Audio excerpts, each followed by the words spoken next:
आइल्स reading में approximately 15 किस्म के क्वेश्चंस हैं जो वेरिएशन से चेंज होकर आते रहते हैं। उनमें से आज हम एक टाइप को डिस्कस कर रहे हैं और सॉल्व करेंगे, और ये टाइप कहलाती है फाइंडिंग इन्फॉर्मेशन। फाइंडिंग इन्फॉर्मेशन में आपके सामने ये पैराग्राफ होंगे जिनके साथ लेटर्स मेंशन होते हैं ABCD और G तक, या कोई भी हो सकते हैं लाइक E तक सम टाइम, या D तक भी हो सकते हैं।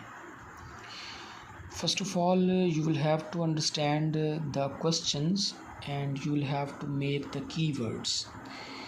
For example, हम first question को देखते हैं। This would be suitable and not too expensive first watch for a runner. अब इसको हम यहाँ से अंडरलाइन करेंगे कि not too expensive first watch runner, ये अब हमारा कीवर्ड बन गया। अगले क्वेश्चन में जाते हैं। Care has been taken to make this watch very attractive to look at. अब इसका कीवर्ड हमारे पास बनेगा attractive to look at. Keyword का मतलब है कि हमने मेन चीज़ पैराग्राफ में मैच क्या करनी है, ढूंढना हमने क्या है, what to search in the paragraph. Then this watch can be programmed to let the runner know when it is time to get some refreshment. This watch can be programmed, ये इसका keyword बन गया। After that 11th question, this watch will need recharging at frequent intervals. यानी इसको recharge बार बार करना पड़ता है क्योंकि बैटरी प्रॉब्लम है। Both experienced and inexperienced runner will find this watch useful. Experience और inexperienced के लिए ये useful है।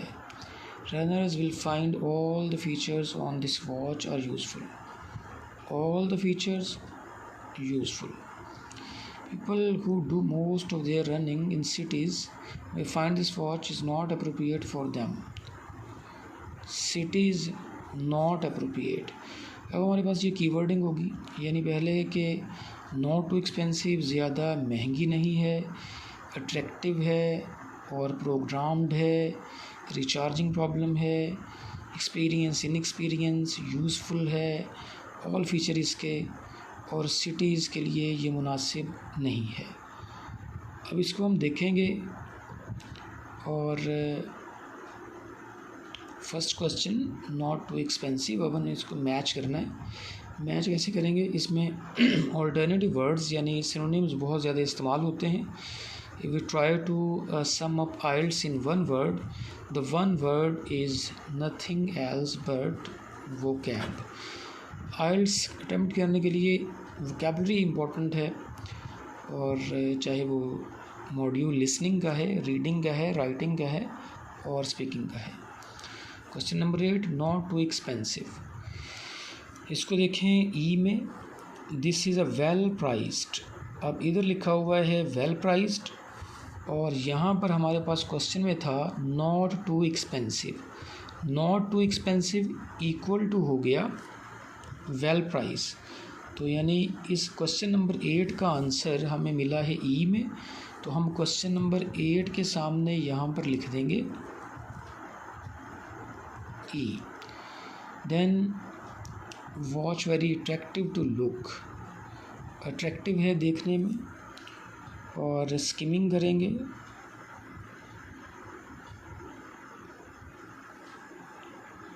लविंगली डिज़ाइन से इन्होंने मैच कर गया, और ज्वेलरी यानी ये चीज़ें उसको अट्रैक्टिव बना रही हैं, तो ये F में हमें मिला है। तो हम क्वेश्चन नंबर 9 के लिए लिखेंगे F। After that this watch can be programmed. Programmed यानी इसको एडजस्ट किया जा सकता है, तो इसके लिए D में देखें, इसे D में लिखा हुआ है वॉच एथलीट। तेज़ी से पढ़ेंगे, यानी हमने इसको वन वर्ड के लिहाज से नहीं पढ़ना। अलर्ट्स रिमाइंड यू, तो ये हमें question number 10, program runner when to get some time, when to get some time यानी आपको ये अलर्ट करती है। तो इसका आंसर हमारा हो जाएगा डी में। नेक्स्ट क्वेश्चन है, this watch will need recharging. Recharging का प्रॉब्लम किस में आ रहा है? तो इसमें सी में आपको सामने नज़र आ रहा है बैटरी, बैटरी लाइफ लिमिटेड। तो इसका क्वेश्चन हमारे पास क्वेश्चन नंबर 11 का बनेगा आंसर सी। आफ्टर दैट देखें 13 question, runners will all the feature useful, सारे फीचर इसमें यूज़फुल हैं। तो नेक्स्ट देखते हैं इसे हम क्वेश्चन नंबर 13 को। 13 के लिए all the features, everything you need, everything you need इसका मतलब है हर चीज़ इसमें मौजूद है। Question number 13 all the features. Question 12 ऊपर रह गया तो उसको दोबारा देखते हैं, एक्सपीरियंस्ड और इनएक्सपीरियंस्ड।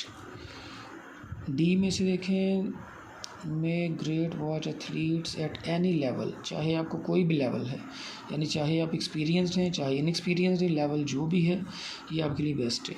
तो हम 12 के सामने यहाँ पे डी लिखेंगे। Then last question, people cities, cities का जिक्र है नॉट अप्रोप्रिएट, उसको देखते हैं हम। एक हमारे पास रह गया, जी को अभी तक नहीं डिस्कस किया। This is better suited rather than urban area runner, rather than urban. ये रादर देन जहाँ पे लग जाए ये निगेशन कर रहा होता है, यानी ये चीज़ नहीं हो सकती। अर्बन एरिया कहते हैं सिटीज़ को, तो ये सिटीज़ का जिक्र यहाँ पे मिल गया, तो इसके आगे हम लिखेंगे यहाँ पर जी। बाकी आजकल क्योंकि ज़्यादातर टेस्ट जो हैं वो बल्कि मुकम्मल तौर पर कंप्यूटर बेस्ड ही हो रहे हैं, तो ये पेपर बेस सॉल्व किया है हमने। कंप्यूटर बेस में पेपर बेस में कोई डिफरेंस नहीं है। यहाँ पे आप हाथ से लिख रहे हैं, कंप्यूटर बेस में हाथ से टाइप करेंगे। तो ये क्वेश्चन हमने डिस्कस किए हैं फाइंडिंग इन्फॉर्मेशन के, और ये आइल्स जनरल ट्रेनिंग के लिए हैं। सम टाइम ये आइल्स एकेडमिक में भी कभी कभी आ जाते हैं।